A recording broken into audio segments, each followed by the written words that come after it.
Hey, I'm Eli. Hey, I'm Nick. And this is our This is poker our poker project. project. This is how it works.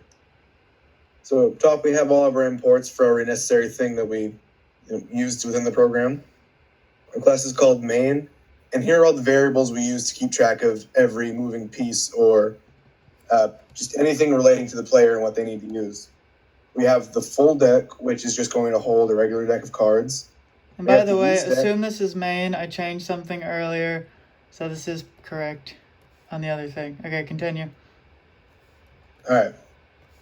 And we have the use deck. The use deck is just where we draw the cards from while we're playing the actual game, so we don't mess up the original deck of cards for when we reshuffle it later. The number of decks is the number of decks that the player wants to draw from, and that can go up to 4 via button later. The bet multiplier determines how much money the individual, like the player, gets back if they have a winning hand. And the multiplier gets higher the better the hand they have. The display deck prompt variable tells them what the deck buttons are, like that it tells them the numbers mean how many decks they would like to use. Deck prompt XY is where that goes on the screen with the X coordinate and the Y coordinate. The image view array display deck, that is used to show the deck on screen. It's there for visual purposes only, so it looks like you're drawing cards from it. The display deck XY is where that dummy deck goes on screen. The hand array is an array of custom objects we made that holds every value of the player's hand that would be related to a poker hand. The card fronts is an array that holds the fronts, like the front image of every card in the player's hand, and card backs holds the back image of every card in the player's hand. Then card positions X and Y are 2 arrays that show the X and Y coordinates respectively of where those cards would go on screen for all 5 of them. Then we have our deal and draw buttons. The deal button will start the game, give them a fresh hand, and accept whatever bet they entered previously. And then the draw button lets them discard some cards and get the rest of their hand fulfilled. Then the program figures out if they have a winning hand or not. Then these next radio buttons, they are all related to how many decks the player wants to use. They display the numbers 1, 2, 3, and 4. The user clicks one of those, and it will use however many of those decks, respectively, to what the button says.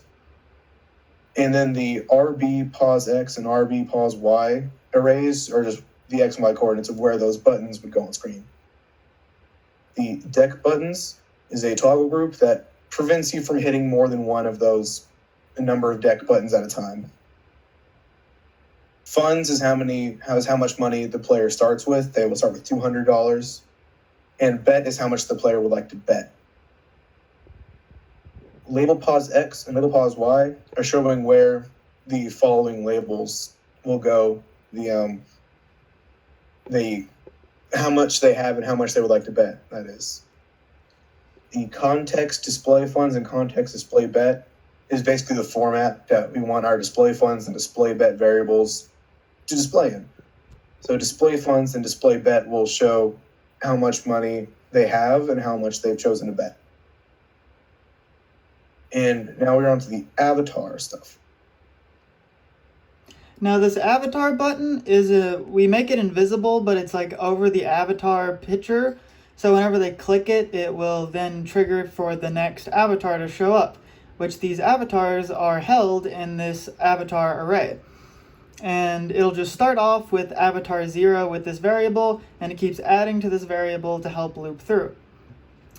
Then we have this bet field, which will hold what the bet is that they've made. And we just keep changing that depending what their bet is.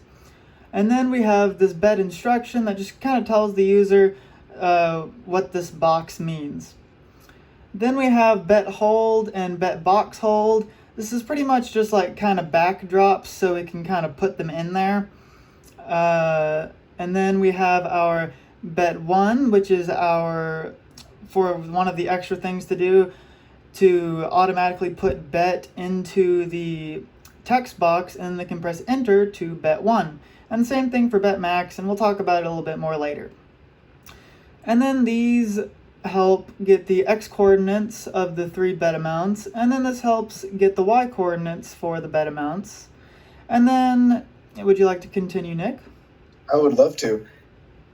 So big win is the image that we will display when the player gets a significantly big win with their hand, which I believe is a straight or better. That sounds right. The big win XY is the starting XY coordinates of it. We'll start off screen so it can swoop in dramatically. Check win is an internal flag, so we know that whenever we call methods later ahead, whether it needs to check that the hand won or not.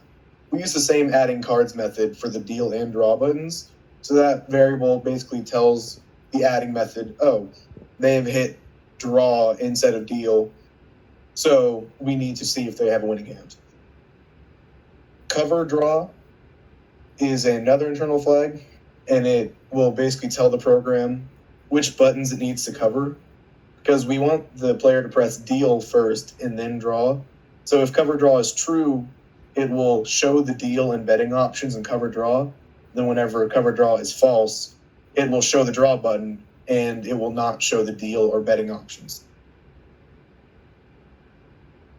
And now I get to the start method, where the program will go and start initializing the values after it hits the main method. So here we create our route to display all of the objects we need, and we set the x and y coordinates, the width, everything, like the display deck prompt. We tell it where to go.